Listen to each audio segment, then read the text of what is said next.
Mesdames, messieurs, nous vous souhaitons la bienvenue dans le métavers. Aujourd'hui, nous vous proposons de vous immerger dans cette nouvelle technologie permettant d'allier business et réalité virtuelle. Avant d'en parler davantage, merci d'accueillir Anne-Christine Genouville et François Pernaut, directrice et président de la Chambre de commerce et d'industrie France-Belgique.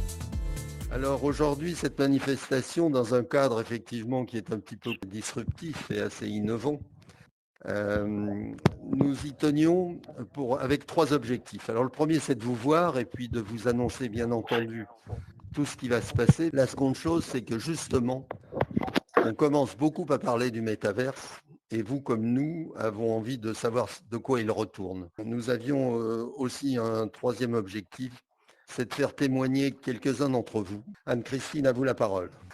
Merci beaucoup François et bonsoir à vous tous. Alors nous sommes ravis de vous voir aujourd'hui. Nous avons beaucoup de choses à vous dire. 2022, ça va être une année d'innovation. On commence avec le métaverse. Merci à toute l'équipe de la Chambre qui est derrière nous en backup pour rendre cette soirée possible. Marion, c'est à toi. Merci Anne-Christine, merci François. Maintenant, la CCI France-Belgique vous propose d'écouter Dorian Dufour-Vorfel qui va vous expliquer tout ce qu'il faut savoir sur le métavers. Bienvenue dans le métaverse de la CCI France-Belgique. Donc moi je m'appelle Dorian, je suis entrepreneur et créateur de contenu à la tête d'une communauté de 700 000 personnes. Donc on m'a demandé aujourd'hui de venir vous parler du concept de métaverse. Donc moi personnellement je m'intéresse énormément au concept de Web3. Donc Web3 c'est tout ce qui touche à la blockchain, les crypto-monnaies, le métaverse, la finance décentralisée, car ce sont en fait un ensemble de nouveaux outils qu'on met à disposition des entrepreneurs pour créer des projets encore plus ambitieux. Donc, pour sauter directement dans le sujet, qu'est-ce qu'un métaverse? Donc, un métaverse, concrètement, c'est un méta-univers. Il faut comprendre un monde virtuel fictif. Le terme, il est utilisé pour décrire une future version du web, où en fait des espaces virtuels persistants et partagés sont accessibles. Donc, la question qu'on se pose, c'est qu'est-ce qui fait qu'on parle autant du métaverse aujourd'hui? Pour moi, il y a deux causes principales. Premièrement, l'avènement des crypto-monnaies et des NFT. Les NFT, c'est ces fameuses possessions digitales dont on parle beaucoup en ce moment. Vous avez certainement vu ces images d'avatars pixelisés qui se sont vendues aux enchères chez Sotheby's pour plus de 23 millions de dollars. Et pour moi, ce sont des portes d'entrée dans le métaverse. C'est-à-dire que d'un côté, on a les crypto-monnaies qui nous permettent de payer en fait dans des mondes digitaux. Et de l'autre côté, les NFT qui permettent d'avoir une possession. Et donc, pourquoi ne pas créer un univers en ligne où on puisse acheter, dépenser, posséder des choses? Deuxièmement, on a des entreprises qui ont fait des très gros coups marketing en 2021. Facebook est devenu Meta. Mark Zuckerberg, d'ailleurs, prédit 1 milliard d'utilisateurs dans le métaverse d'ici 2030. Mais il y a aussi d'autres entreprises comme Nike qui s'est associée à Roblox pour lancer Nikeland. On peut pas dire qu'il y ait vraiment un seul métaverse, le métaverse, mais on parle plus d'une multitude d'acteurs. En tout cas, les plus gros métaverses, vous pouvez les trouver sous le nom de Roblox, de Sandbox, de Decentraland. Et ce sont des endroits virtuels où vous ou votre entreprise, vous pouvez acheter des parcelles de terrain. Vous pouvez faire appel à un architecte, vous pouvez construire une maison dessus, décorer un espace, équiper votre avatar. Et c'est ce que Sotheby's a fait. Ils ont fait construire une maison de vente aux enchères dans Decentraland. Donc en gros, quand on achète une parcelle dans le métaverse, on achète une boutique virtuelle qui pourra peut-être venir remplacer votre site web actuel de manière bien plus immersive. Donc si aujourd'hui vous vous demandez comment profiter du métaverse pour vos entreprises, vos projets respectifs, ce qu'on entend aujourd'hui dans l'écosystème tech, c'est qu'on va pouvoir répliquer les activités du monde réel dans le monde virtuel. Aujourd'hui, le métaverse, c'est vraiment un ensemble de propositions de valeur qui sont pour l'instant assez peu concrètes. L'expérience utilisateur est encore assez mauvaise. Les technologies sont très nouvelles, pas encore assez développées. Mais c'est un pari. C'est un pari sur un futur potentiel. Et si aujourd'hui les marques comme Nike, Sotheby's, Fortnite, Facebook se positionnent sur le métaverse, c'est avant tout pour une seule raison, l'avantage d'être premier sur ce marché qui, selon les analyses de Bloomberg, pourrait atteindre une taille de 800 milliards de dollars en 2024. Merci beaucoup de m'avoir écouté. Merci Dorian pour cette masterclass. Le métavers est aussi une opportunité pour les grands groupes qui s'emparent de plus en plus du sujet. Pour découvrir la vision d'une entreprise experte dans les tendances de la communication et comment elle voit les opportunités dans ce domaine, merci d'accueillir Christian Delavilluchet, CEO d'Avas Belgique. Bonjour à tous et merci de me donner l'opportunité de venir vous parler un petit peu du métaverse. Pour les marques, c'est évidemment une formidable opportunité. Dans ce nouvel univers, elles vont pouvoir offrir des expériences, elles vont pouvoir proposer des nouveaux services et des nouveaux produits, elles vont évidemment pouvoir générer des nouveaux revenus. En termes de communication, c'est aussi une très très belle perspective. Notre enjeu, nous les communicants, c'est de retrouver de l'espace et du temps entre les marques et les audiences pour créer une vraie connexion. La publicité est fragmentée, saturée, les médias le sont aussi, et il est de plus en plus difficile de créer un impact ou d'entretenir une relation. Dans le métaverse, ce sera d'autant plus facile que les marques auront, je le disais juste avant, des espaces propriétaires et des espaces qui sont partagés. Alors, comme toujours, dès qu'il y a une nouvelle technologie, il faut être très prudent car il y a eu des précédents et, comme Second Life, ils n'ont pas été couronnés de succès. Mais là, il y a 3 disruptions technologiques qui permettent vraiment d'y croire. D'abord, la miniaturisation des technologies de la réalité virtuelle et de la réalité augmentée. Deuxièmement, l'émergence de la 5G qui va révolutionner les capacités et le potentiel d'Internet. Et puis, l'arrivée des cryptocurrencies et des NFT.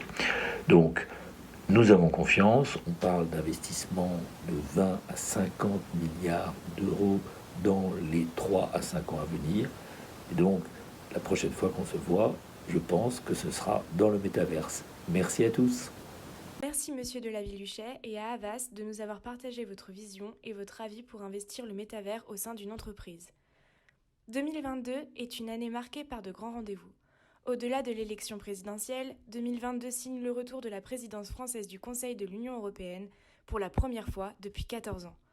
Pour en parler, merci d'accueillir chaleureusement Monsieur Pierre-Alexandre Anglade, député des Français établis hors de France. Merci beaucoup. Très heureux d'être avec vous dans le métaverse. Merci infiniment d'organiser cette rencontre. Je trouve que c'est tout à fait singulier et en même temps à l'image de ce qu'est la Chambre, c'est-à-dire moderne, qui s'ouvre à de nouvelles façons de travailler, de nouvelles façons de communiquer. Donc, je suis très heureux que vous ayez pensé à moi pour cet événement. Alors, vous m'avez proposé d'intervenir sur la présidence française de l'Union européenne, qui, vous le savez, a débuté il y a maintenant quelques semaines de cela, le 1er janvier 2022, pour 6 mois. Il faut reconnaître que depuis 5 ans, elle a résisté au Brexit, elle a tenu l'accord de Paris face à Donald Trump, elle en a fini avec une forme de naïveté face à la politique commerciale chinoise, et elle tient ses frontières quand elle est délibérément attaquée à ses portes. Je pense évidemment à différentes crises que nous avons vues au voisinage immédiat de l'Union européenne. Je crois qu'il faut aussi affirmer avec beaucoup de force que la crise sanitaire et économique que l'on a vécue ces 2 dernières années est venue valider, au fond, le constat que nous faisions en 2017, qui était celui du nécessaire renforcement de la souveraineté européenne. Ce renforcement de la souveraineté s'est vu autour de 2 choses. D'abord, la stratégie européenne de vaccination, et puis, je pense évidemment au plan de relance européen, qui, pour vous, acteurs économiques, a, je crois, été absolument décisif. C'est dans ce contexte-là que la présidence française a débuté il y a maintenant un peu plus d'un mois, un mois et demi. Vous avez à Bruxelles les différents ministres qui passent régulièrement dans les conseils différents, dans les différentes réunions qui peuvent se tenir, notamment au Conseil. Cette présidence, elle a différentes priorités. La première priorité, c'est le défi climatique. J'insiste sur ce premier point parce que c'est vraisemblablement l'un des dossiers sur lequel on peut avoir le plus de résultats.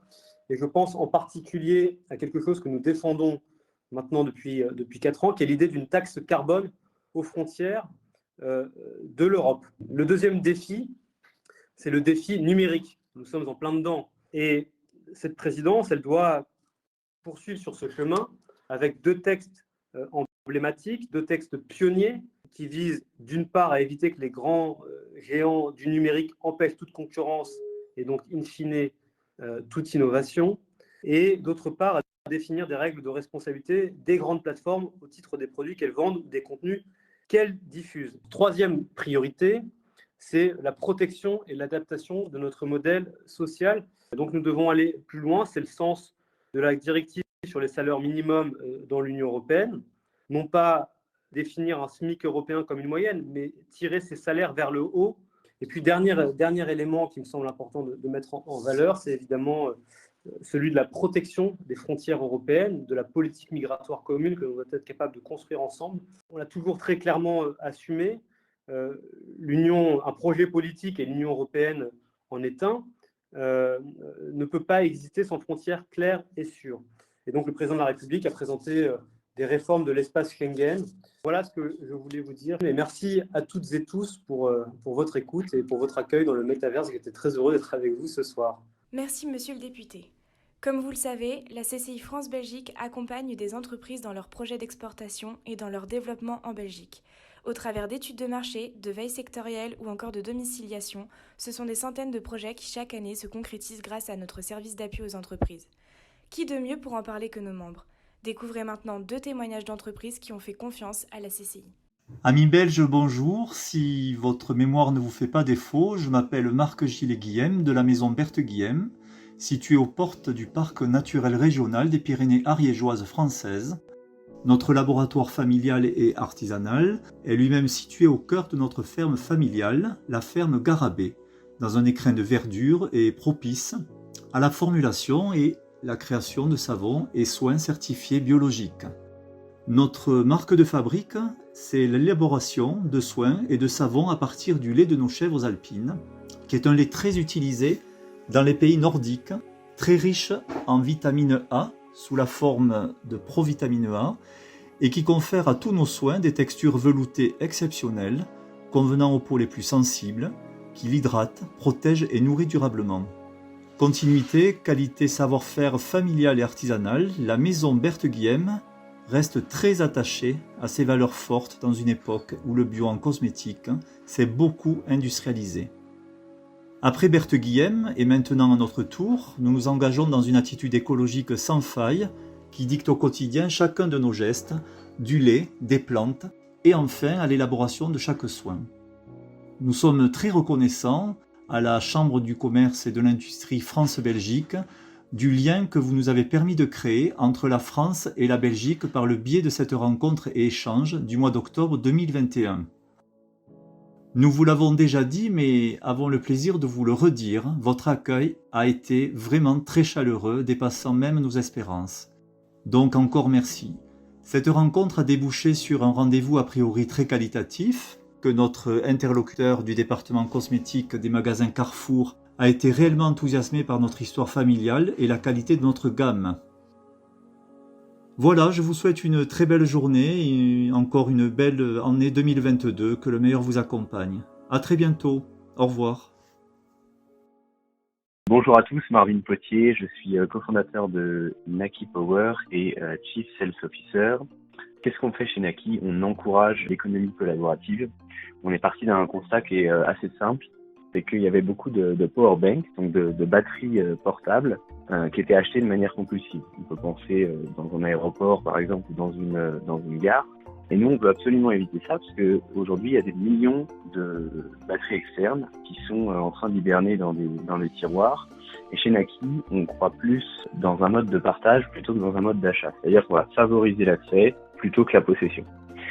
Et qu'est-ce qu'on a fait pour tacler ce problème ? C'est très simple. On a mis à disposition de nos utilisateurs un réseau de 2000 stations à travers l'Europe où vous pouvez prendre une batterie portable. Donc le principe, c'est très simple. C'est un cube.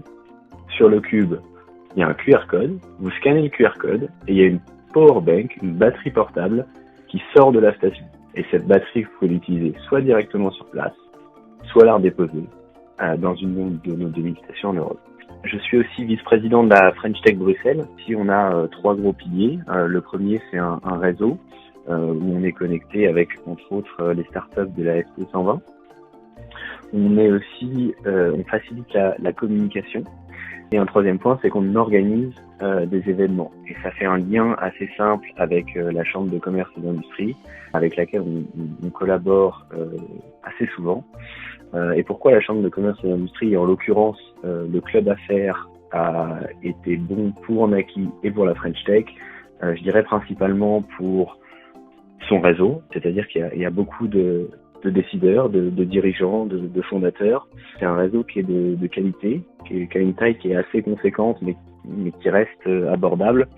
Et c'est pour ça que je recommande vont bosser avec la Chambre sur la partie club affaires. Alors écoutez, nous allons bientôt clôturer cet événement. Je vous remercie. Vous êtes beaucoup à être venus nous rejoindre. Merci à tous. Je suis très heureux et très fier d'être le président de cette chambre de commerce France-Belgique. Nous sommes pionniers, nous avons des membres formidables que je remercie. Vous en faites partie, vous les représentez. On a besoin de vous. À bientôt donc. À bientôt. Merci à tous. À très bientôt et merci d'avoir joué le jeu.